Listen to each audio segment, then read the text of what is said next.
A mistreated millionaire humiliated in a luxury store, but when he finally reveals his true identity, everyone is completely shocked. Mike. Evans pushed open the glass door of the luxury store and was immediately enveloped by a scent of exclusivity and glamour. The polished marble floor reflected the bright lights cascading from extravagant chandeliers, and the shelves were filled with designer clothes, glamorous accessories, and shoes that looked like they were made for celebrities. He glanced around, feeling out of place in his worn jeans, simple t-shirt and sneakers that had seen better days. The opulence surrounding him was almost palpable, and he couldn't help but think about how his appearance contrasted with the environment. "Welcome to Glamour Style, where every piece tells a story," announced a salesperson with a rehearsed smile, but her gaze quickly slid over Mike, and her expression turned subtly disdainful. The woman, Emily Johnson, was busy attending to a couple who looked like they had stepped out of a fashion magazine. She laughed softly at something her colleague said, and Mike realized that the target of the joke was him. "Look at him," Emily whispered to her friend, not bothering to lower her voice. "I think he came into the wrong store. He must be lost or something." Her friend giggled, and Mike felt a weight in his chest. He tried to ignore it, but the humiliation began to spread throughout his body. "Excuse me," said Mike, trying to interrupt the laughter and get Emily's attention. "Could you help me find a gift?" His voice was calm, but it carried a firmness he hoped the salesperson would notice. However, Emily merely shook her head, still entertained by the more presentable customers. "Sorry, I'm busy here. Try the clearance section," she replied, pointing dismissively toward the exit. Mike couldn't believe what he was hearing. He was already used to dealing with people treating him differently, but this was a new level of disdain. "But I really need help," he insisted, trying to maintain his composure. "I'm looking for something special." He felt the eyes of other customers turning toward him, and the social pressure grew like a storm about to erupt. "Maybe you should look for something in the discount section," Emily repeated, now in a louder voice, as if she were speaking to someone who couldn't understand what fashion was. Laughter from other customers echoed through the store, and the feeling of embarrassment overwhelmed Mike. He looked around, realizing that people were enjoying themselves at his expense. "It's amazing how some people can't see beyond appearances," he thought, as a wave of frustration rose within him. He felt like an intruder in a world that wouldn't accept him, even though he had earned his place through hard work and dedication. The awareness of his own identity and worth was strong, but here, in this store, everything seemed to crumble. "What is it that you want exactly?" Emily asked, with a smile that didn't reach her eyes, showing more disdain than sympathy. "If it's something different, maybe you should try a thrift store. It might suit your style better." Those words cut like a knife. Mike took a deep breath, trying not to let anger and humiliation overwhelm him. He looked once more at the shelves filled with expensive clothing and accessories that seemed to shine even brighter under the light, but the shine was overshadowed by the superficiality he was witnessing. He turned and began to walk away, the feeling of worthlessness weighing heavily on him. "Don't worry, I don't need your help," he murmured, more to himself than to her. "I think I learned more than I expected here." And with one last look at the store that should have been a symbol of success, Mike left the premises, determined not to let an experience that, at its core, only reinforced his own views on what truly mattered in life, affect him. Tom, the store manager, was in his office, surrounded by reports and sales graphs. The day was hot, and sunlight filtered through the large windows, creating a pleasant atmosphere, but he couldn't ignore the tension that hung in the air. Looking down at the shining marble floor of the store, he noticed movement to his right. It was Mike, the man who had just entered, still dressed simply and who had already caught the attention of some customers. Tom frowned as he observed the interaction between Mike and Emily. He knew that the ambitious salesperson didn't have a history of empathy, but he never imagined she would behave so disdainfully. "Look at that guy," Emily whispered to her colleague, discreetly pointing at Mike. "What's he doing here? He looks like he walked out of a low-budget movie." Tom felt a chill in his stomach. Emily always had a way of looking at customers as if their value was tied to the brand they wore or the car they drove. You shouldn't judge people by their appearance, Emily," he replied, trying to remain calm. "All customers deserve respect, no matter how they dress." "Oh, please, Tom," Emily rolled her eyes. "Do you really think that t-shirt and those worn-out sneakers are going to attract any serious customers? It's just a waste of time." Their conversation was becoming increasingly tense, and Tom couldn't shake the feeling that he was witnessing an injustice. He remembered his own journey, how he had started as a junior salesperson in a department store, always treating each customer with dignity. There was a time when a poorly dressed man entered his store, and Tom had attended to him with the same enthusiasm he showed to the more sophisticated customers. The man, who seemed like a simple mechanic, turned out to be an investor who made a significant purchase. Tom didn't want Emily to make the same mistake. Meanwhile, on the other side of the store, Mike was trying to get Emily's attention. He approached her, attempting to appear friendly. "Excuse me, could you help me find a tie?" he said, his tone calm but with a note of frustration in his voice. Emily looked at him, a sarcastic smile forming on her lips. "Maybe you should look in a discount store." "Here, things are different," she replied, with a tone of contempt that made Mike's expression harden. "I just need a tie, it's for an important event," Mike insisted, trying to ignore the disdain. But the glances of some customers turned towards him, and the stifled laughter of a nearby group echoed in the space. The situation was becoming unbearable, and Mike felt as if he were being examined like an animal in a zoo. Tom, watching the scene from his office, decided he needed to intervene. He stood up and walked toward the shop floor, his heart racing. Before he could reach Mike, he heard the laughter of a woman observing the scene, which made him hesitate. He knew the culture of his store needed to change, but what could he do in a moment like this? Should he really intervene and create a scene? "If I don't act now, this situation will only get worse," he thought. The tension in the air was palpable, and he didn't want a customer to leave the store feeling diminished. He took a deep breath and decided he could not remain silent. "Emily," he called, his tone firm. The saleswoman turned, surprised, and Tom saw the disdain on her face turn into confusion. "It's important that all our customers feel welcome. What you did is unacceptable." "But he doesn't seem like a serious customer," Emily replied, trying to justify her attitude. "That doesn't matter," Tom said with a serious look. "We should never judge someone by their appearance. What matters is how we treat people. Let's remember that every customer has a story and deserves respect." Those words echoed in the environment, and Tom hoped they would penetrate Emily's mind. He knew that a change in mindset wouldn't happen overnight, but at that moment, he was determined to make a difference. Mike was fed up. After being ignored and ridiculed by Emily, the saleswoman who seemed more interested in serving well-dressed customers, his patience had worn thin.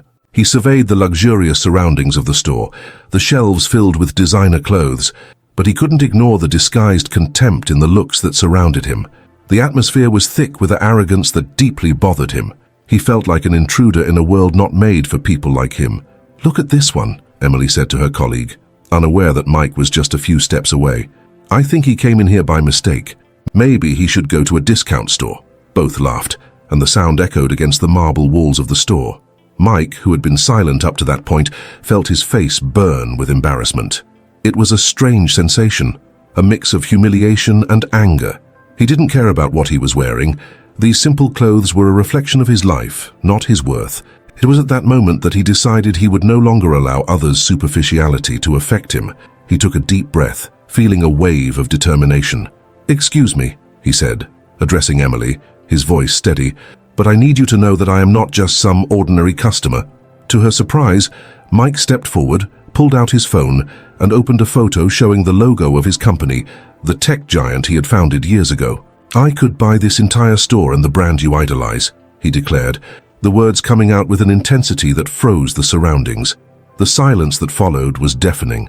Emily stood paralyzed, the smile that had adorned her face disappearing instantly, replaced by an expression of shock. The murmurs of contempt that had previously echoed among the customers transformed into intrigued whispers. Looks that had once been disdainful now turned toward Mike with a mix of astonishment and cue. Tom, the store manager, who had watched the scene unfold from a distance, felt a chill in his stomach. He knew the situation was spiraling out of control. What he had thought would be a lesson for Mike about appropriate customer behavior had now turned into a spectacle of public humiliation. He tried to intervene, but the words died in his throat. "This isn't what the store represents," he murmured to himself, feeling guilty. "No, that's not what I want," Mike continued, ignoring Tom's gaze. "I didn't come here to be treated like trash. I came here because I wanted something, but now I realize that perhaps I'm better off without it." His voice was firm, but sadness shone through his eyes. Emily tried to compose herself and, in a nervous tone, said, I didn't know." But the words felt hollow. The atmosphere was heavy, and other people in the store began to pull away. as if fearing association with such an embarrassing situation. "I'm sorry, but I really didn't," she hurried to say, but Mike interrupted her. "You don't need to apologize, Emily. The problem isn't you, it's the culture that you and many others have chosen to embrace. A person's worth isn't in their clothes, but in who they truly are." He took a deep breath, feeling the weight of his words. As Mike turned to leave, Tom's expression shifted to a mix of relief and remorse. He realized he had a unique opportunity to change the store's dynamic, to teach his team about respect and humanity. But at that moment, what truly mattered was Mike, who was leaving that place not as a billionaire, but as a man who had just learned a painful lesson about the superficiality of society. Mike felt a wave of emotions upon hearing Tom's words, but inside a storm was brewing. He looked at the manager who was trying to fix the situation and felt a mix of contempt and sadness. The truth was that, although Tom's words were well-intentioned, the wound caused by the experience in the store was still fresh. What he had just gone through wasn't just about clothes or status, it was an attack on his dignity. With a deep sigh, Mike averted his gaze and looked at the luxurious products displayed on the shiny shelves of the store. The clothes, accessories, and perfumes were symbols of a social class he no longer wanted to be a part of. A thought crossed his mind. This is all so superficial. He recalled moments from his life, the struggles he faced, and how he always strove to be someone who valued people, not appearances. "Tom, he began, but the words failed him. What could he say to someone who couldn't understand the depth of the humiliation he had just suffered? He resolved that he no longer wanted to feel like an intruder in a world that had no space for those who didn't fit its standards. "You can have all the wealth in the world, but it means nothing if you don't feel respected," Mike murmured to himself as he slowly walked away. Tom, realizing Mike was about to leave, hurried after him. "Wait, Mike, I can offer you more personalized service if you'd like. Let's discuss your needs. I really care about your experience here," insisted Tom, but Mike had already made his decision. "No, Tom, that's not what I need right now. I don't want any of this," Mike replied, his voice firm but with a slight tremor. "I just want to get out of here. All of this, it's not for me."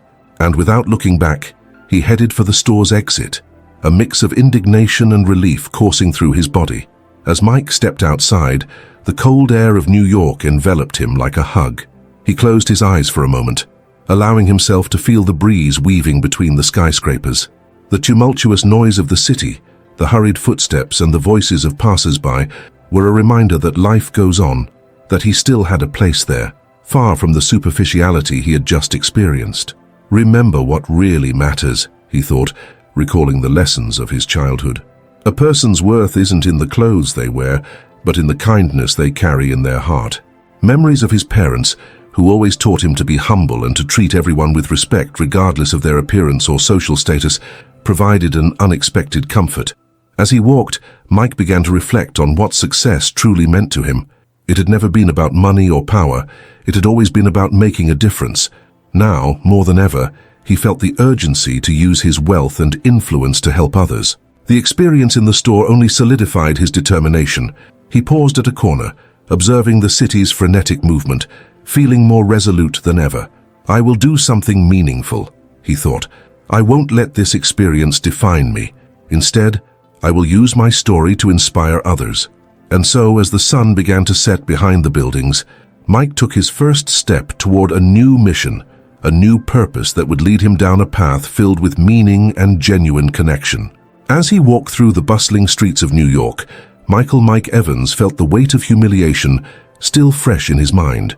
The sun was high, reflecting off the skyscraper windows and creating a blinding glare. He paused for a moment, watching the hurried crowd around him, each person immersed in their own thoughts and concerns. The image of the luxury store and the salesperson, who had treated him with disdain because of his simple clothes, still troubled him. "What is success, after all?" he murmured to himself. Mike remembered his childhood, when life was very different. He grew up in a modest neighborhood where people helped each other. His parents, both tireless workers, had always taught him the importance of respect and humility. "True wealth isn't what you own, but how you treat others," his mother used to say. That phrase echoed in his mind as he walked down a street filled with boutiques and designer stores. Sometimes it seems that only appearances matter, he thought, observing a well-dressed couple leaving a store, laughing and discussing the latest fashion trends. But what about those who really need help, and those who aren't as fortunate as I am? He clenched his fists, struggling against the frustration that was building inside him. Stopping at a nearby park, Mike sat on a bench and began to reflect on what success truly meant to him. Money and fame had brought him here, and he had built a company that changed the industry. But at what cost? I don't want to be just a poorly dressed billionaire, he thought, looking at the city skyline. I want to make a difference. It was then that, inspired by an idea, he pulled out his phone and began typing a message. What can I do? He asked himself. How can I use my fortune to help those facing the same struggles I faced? The answer started to form in his mind. He wanted to create an entrepreneurship program for young people from underprivileged communities, offering them the skills and support they often lacked. Yes, this is exactly what I need to do, he murmured, now smiling at the thought of the impact he could have. If I can inspire just one young person to believe in themselves, it will all be worth it. He remembered the sparkle in his father's eyes when he talked about his dreams. I want these young people to feel that same hope. With determination, Mike began to plan the program. He jotted down ideas on his phone, detailing how it would work. Classes on practical skills, mentorship from successful entrepreneurs, and most importantly, conversations about the importance of empathy and respect. It's not just about teaching them how to make money, he thought. It's about teaching them to be good people. If I can show these young people that they have value, that they can build a bright future, then that will be my true legacy, he said aloud, attracting curious glances from passers-by. Mike didn't care. Smiling to himself, he felt a wave of hope and purpose swell within him. He was determined to turn his experience in the store into an opportunity for change. As he walked back home, the city seemed different. The lights and sounds were vibrant, full of possibilities. Today was tough, but tomorrow could be a new beginning, he thought, his mind buzzing with ideas. And if I can reach just one young person who feels lost, then it will all have been worth it. With that determination pulsing in his chest, Mike Evans was ready to transform not only his own life, but the lives of many others in need of a chance. Tom watched the store in silence, a weight in his heart. The scene that had unfolded just minutes ago still echoed in his mind. The look of contempt and Emily's laughter as she ignored Mike troubled him. He approached her, who was arranging clothes on a rack with a look of satisfaction as if nothing had happened. Emily, Tom began, his voice firm but laden with concern. We need to talk about what happened here. She stopped organizing the clothes and looked at him a bit surprised. About what, Tom? He was just a poorly dressed customer. I can't treat everyone like they're billionaires. Yes, but you have no idea who he really is, Tom replied, his tone rising slightly. You ignored him, laughed at him. That's unacceptable. What you did wasn't just disrespectful, it was a lack of humanity. Emily crossed her arms, defensive. He didn't look like someone who could buy anything here. The store is for people who appreciate fashion, not for those who wear torn clothes. And who decides what it means to appreciate fashion? Tom questioned, taking a step closer to her, adding a bit more gravity to the conversation. What you saw in that man was merely the surface. I thought you had learned a bit more about empathy and respect at work. The young woman felt caught between a rock and a hard place, but she couldn't help her frustration. Tom, you want me to treat everyone like they're stars, but that doesn't make sense. We need clients who truly understand our product. Tom shook his head, disappointed. You don't understand. What matters isn't the appearance, but the essence of people. True success isn't measured by the clothes someone wears or the brands they flaunt. Remember, everyone has a story, and you don't know his. The tone of his voice made Emily pause to reflect. He wasn't just a manager concerned with sales. He cared about people. Maybe I let myself get carried away, she began hesitantly. But it's hard, Tom. I've always wanted to be recognized, and sometimes it feels like appearance is all that counts. And that's the problem, Tom replied, softening his voice. Working here should be about serving people, not judging them. Remember what happened today. You can be ambitious, but that doesn't justify a lack of respect. What you did was wrong, and you need to learn from it. Emily lowered her head, feeling guilt wash over her. You're right. I let my prejudice guide me. I just wanted to be successful, like you. Tom smiled, trying to ease the tension. You can be successful, but you must do it with integrity. You have potential, Emily. It's time to use it for something greater than just appearance. She looked into his eyes, realizing the sincerity in his words. What do you suggest I do? Start seeing people as they really are, Tom advised. Engage with all clients, regardless of how they dress. Ask about their stories. Listen. You might be surprised by what you learn. And who knows, you might find a path that isn't based just on status, but on real connections. Emily took a deep breath, a new determination beginning to blossom within her. I think I understand. I'll try to change my approach. I want to make a difference, just like you showed me it's possible. That's the spirit, said Tom, satisfied with the conversation. Remember, true beauty lies within people, and your ability to recognize that is what will make you an exceptional professional. As Emily reflected on his words, a new perspective began to form in her mind. She knew the road ahead wouldn't be easy, but she was willing to change. Tom, seeing the transformation in her eyes, felt a mix of hope and pride. He knew that in that small moment, something significant had begun. Mike Evans walked through the streets of New York City, his heart pounding with a mix of determination and nostalgia. He had left the luxury store, where disdain had been as palpable as the expensive dresses and designer shoes. Now the city, with its hustle and vibrant energy, felt like a new beginning. He headed to an underprivileged community, where he knew his experience could make a difference. Upon arriving at the community center, Mike was greeted by a group of young people, all with curious and expectant looks. He introduced himself, his voice firm yet welcoming. Hi everyone, my name is Mike. I'm a businessman, but more importantly, I'm someone who came from a place like yours. I'm here to share a bit of my story and maybe inspire you to believe in yourselves. The young people settled into plastic chairs, some laughing nervously, while others watched with seriousness.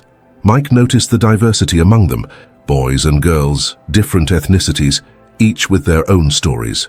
He saw a spark in the eyes of a 15-year-old boy who seemed eager to hear what he had to say. I grew up in a neighborhood where opportunities were scarce. My parents worked hard to put food on the table, and often I felt lost. But I had a dream. I wanted to change my life and my family's life, and I can tell you that with effort and dedication it's possible. Mike began, his voice resonating in the hall. One of the young people, named Lucas, raised his hand hesitantly. But how did you do it? What did you do to change everything? He asked, his expression hopeful. Mike smiled, recognizing the struggle hidden in the question. I worked various jobs, studied hard, and seized every opportunity that came my way. But the most important thing was that I never gave up on my dreams. And that's why I'm here today. I want to introduce you to a program that can help turn your ideas into reality. The faces of the young people lit up at the mention of program. Mike continued, this entrepreneurial program will teach practical skills like how to start a business, write a resume, and even how to prepare for a job interview. I want you to know that no matter where you come from, your ideas can change the world. A girl with curly hair named Anna leaned forward, clearly interested. And how can we participate? She asked, her voice filled with determination. Mike moved closer to the table, looking into the eyes of each one of them. I'll leave my contacts with you. The program will start in 2 weeks and I'll be here to guide you. But more importantly, I want you to feel comfortable sharing your ideas and experiences. Each of you has something valuable to contribute. Excitement filled the room. The young people began exchanging glances and smiles, and the positive energy was palpable. Mike felt he was creating something special, far beyond just an entrepreneurship program. He was sowing seeds of hope and self-confidence. Let's make this something incredible, Mike said, raising his hand in a gesture of unity. If you're willing to put in the effort, I'll be here to support you.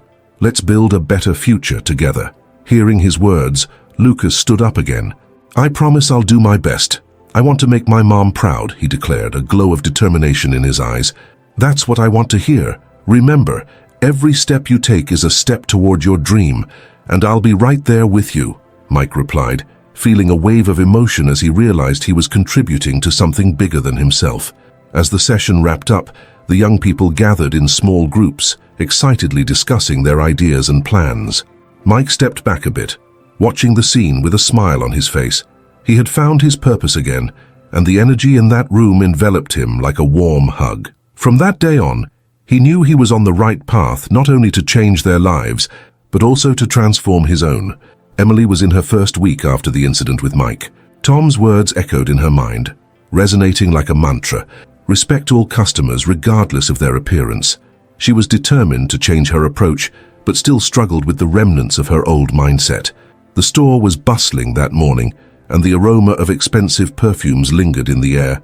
Emily was organizing a clothing section when she noticed a man entering. He wasn't like the other customers she was used to serving.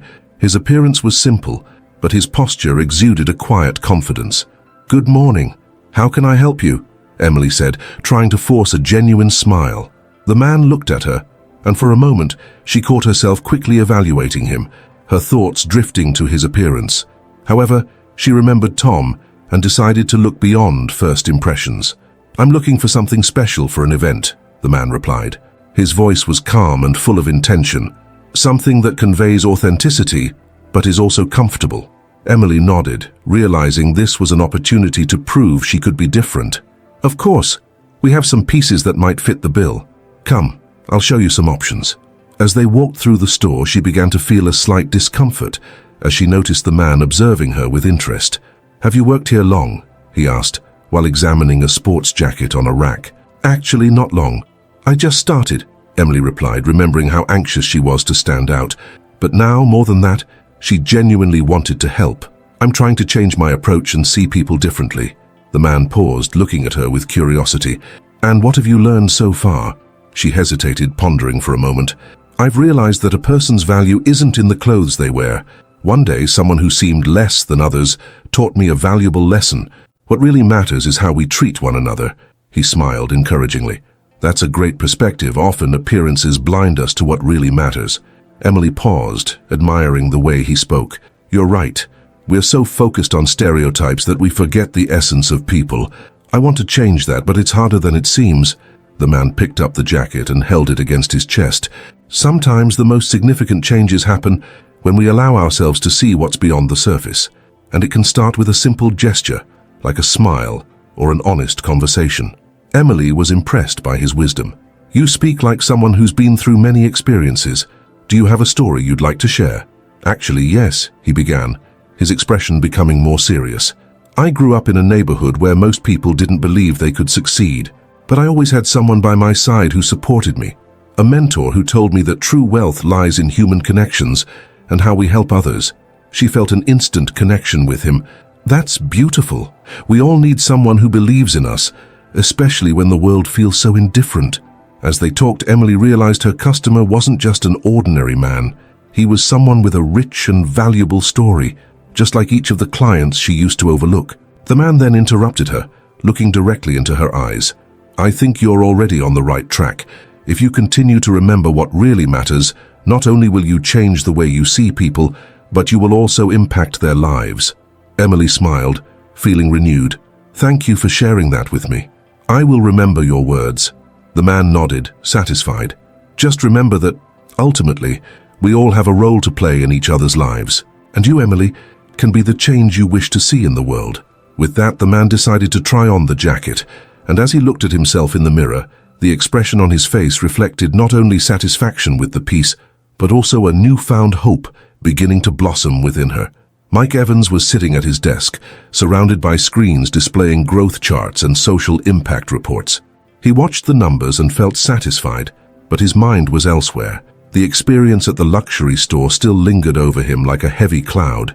That incident had triggered a deep reflection on what success truly meant. What did he really want to do with his fortune? He knew he had a responsibility to use his power and voice to make a difference. With a resolute sigh, he decided it was time to act. Mike picked up his phone and called his assistant. "Olivia, can you help me schedule a meeting with the board of the Young Entrepreneurs Foundation? I want to discuss a significant donation for the mentoring program," he said, his voice firm and determined. "Sure, Mike, I'll take care of that right away," Olivia replied, excited. "Do you have a specific amount in mind?" "I want to do something that truly makes a difference." "Let's start with $1 million and see how we can expand that further," Mike responded, feeling a wave of motivation coursing through him. He knew it wasn't just about the money, but about the lives he could impact. Days later, at a business conference, Mike was ready to share his story. The auditorium was packed and he could feel the anticipation in the air. As he stepped onto the stage, he looked out at the audience and took a deep breath. "Good afternoon, everyone. Today I'm here not just as a businessman, but as someone who has learned a valuable lesson about empathy and humility. The experience I had recently in a luxury store made me realize that as a society, we often judge people by their appearance, he began, his voice echoing throughout the space. The faces in the audience showed interest, and Mike continued, I spent most of my life building a career based on technological innovations, but I realized that true success goes beyond numbers and graphs. Success is about the connections we make and how we treat others. That's why I decided to create an entrepreneurship program for young people from underprivileged communities. The audience applauded, but Mike knew he needed to go further. This program is a way to offer opportunities. I want to teach practical skills and provide mentorship to these young people. They have potential, and all they need is someone who believes in them. A murmur of approval swept through the auditorium. Mike looked at the people and saw their reactions. Some were taking notes, while others were murmuring among themselves. He felt that his words were resonating. With your help, I can make this happen. Together, we can change lives and build a better future. After the presentation, several people approached him, eager to learn more about the program. A middle-aged woman commented, Mike, I'm a teacher at a public school and I'd love to help. Can we collaborate to integrate the program into our classes? That would be amazing. Education is the key to success. Let's talk more about it, he replied, excited by the idea. As the event continued, Mike felt increasingly energized. He was making genuine connections and understood that true change began with the involvement of people. When he finally stepped off the stage, he was surrounded by young entrepreneurs eager to share their stories. Each of them carried a unique background and a dream to fulfill. Mike, I have an idea for an app that could help small businesses grow. Can I show you? Asked a young man with bright eyes. Of course. Email me tomorrow and we'll set a time to talk. I'm here to help, Mike responded, feeling the excitement pulse within him. As the event drew to a close, Mike realized the impact of his experience in the luxury store was coming to fruition. He was not only changing lives, but also transforming his own. Through the entrepreneurship program, he was about to embark on a path that connected his humble roots to the bright future he envisioned for others. Success, he realized, was not just about what one possesses, but about what one offers to the world. During the conference, the atmosphere was charged with electricity. The spotlight shone brightly on the stage, where Mike, now a confident and inspiring speaker, shared his journey of overcoming obstacles and the importance of empathy in the business world. He looked out at the audience filled with curious and hopeful faces, and as he spoke, his voice resonated with sincerity. True success, he asserted, is not measured by the size of our bank accounts, but by the impact we have on the lives of those around us. The audience listened attentively, absorbing every word. Among the listeners was a young man named Lucas, who had participated in Mike's entrepreneurship program and felt his heart race. He recalled the first time he entered the classroom, filled with insecurities and doubts about his future. Now, with the courage Mike had inspired in him, he decided it was time to stand up and share his own story. With a hesitant movement, Lucas stood up, drawing the attention of everyone in the room. The murmurs quieted as he walked to the microphone, his body trembling slightly. Hi, my name is Lucas, he began, his voice shaky. I'm one of the young people who participated in Mike's program. Before I met him, I didn't believe in myself. I thought I would never have a chance. He looked at Mike, who smiled encouragingly, nodding for him to continue. But thanks to him, I was able to learn skills I never thought I could have. Today I'm studying business administration, and more importantly, I'm about to open my own electronics repair business, Lucas said, a mix of pride and emotion in his voice. The audience started to applaud, and Mike felt a wave of gratitude wash over him. He knew that moments like that were the true reward for his work. As the applause continued, Mike couldn't help but reflect on the transformation that had occurred not only in his life, but in the lives of so many others. He looked at Lucas, who was now smiling broadly, and saw in him the reflection of the impact that empathy can have. After the speech, as people began to disperse, Mike made his way to the backstage area where he sat at a table with a glass of water. His thoughts were still racing from what he had just seen and heard. It was then that an event attendant approached him, holding a carefully folded letter. Mr. Evans, you received this, she said, handing him the letter with a curious look. It's from a girl named Emily. She asked that you read it as soon as you can. Mike took the letter, recognizing Emily's name, the saleswoman who had ignored him at the luxury store. With a mix of curiosity and apprehension, he opened the letter and began to read aloud to himself. Dear Mr. Evans, I hope this letter finds you well. I would like to sincerely apologize for the way I treated you in the store. I was superficial and didn't look beyond appearances. Since that day, my life has changed. I have been reflecting a lot on the importance of treating everyone with respect, and what happened made me realize that success is not just about the image we project. Emily's words resonated in his mind, and a wave of empathy began to form in his heart. He continued reading, feeling the sincerity in each line. Moreover, I discovered something that left me speechless. My father was one of the people who helped you when you were starting out. He told me about your struggles and how you never forgot your roots. Today, I promise to be a better salesperson and a better person. I hope to have the opportunity to make amends. The revelation hit him like a lightning bolt. Mike paused, his breath suspended. Incredible, he murmured to himself. The stories of their lives were intertwined in a way he never could have imagined. She is the daughter of the man who helped me. He felt a deep connection not only with Emily's story, but with all the lessons he had learned along the way. With the letter in hand, Mike smiled, understanding that life had a curious way of bringing people together and teaching valuable lessons. He decided that rather than keeping the story to himself, he should find Emily and personally thank her for her words and for the unexpected connection they now shared. After all, the true essence of success lay in how everyone could support one another, regardless of their appearances or pasts. We have reached the end of this touching story. If you enjoyed it and want to see more stories like this, don't forget to subscribe to the channel and activate the notification bell. Right now, there's a playlist of videos on your screen. If you want to keep watching these heartfelt stories, just click on it to start watching. And now tell us in the comments which city you're watching from and leave your like to support our work. Now, a sincere question. Do you agree with what happened in the story? We want to know your opinion. Until the next video.